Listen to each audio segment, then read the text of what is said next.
tell you the truth. It is not toga. From togaring, you gain nothing. But with humble, you learn. Music is about education without end. The more you learn, the more you know. No need of togaring. You know, money. And sometimes before you toga for something, check this thing I'm togaring for. I love it. Does he love me?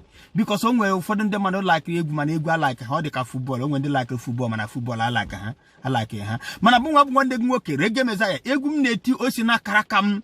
Ongozi Chineke nyem ka na-eji na-ewete ozi ọma nye ụmụ Igbo, nye ụmụ mmadụ, ụmụ Chineke ebe ọbụla ha nọ.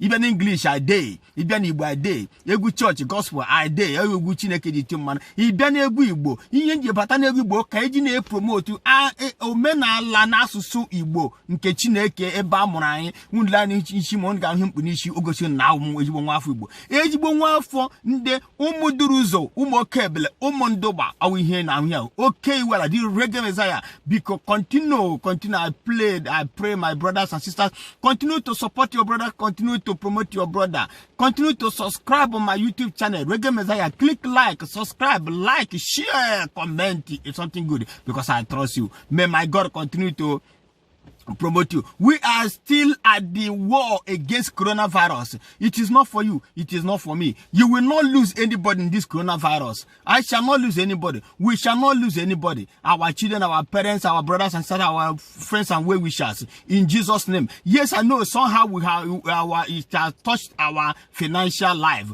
but that is the war that is have bruised our heel. We shall bruise his head in the mighty name of Jesus. Victory is ours.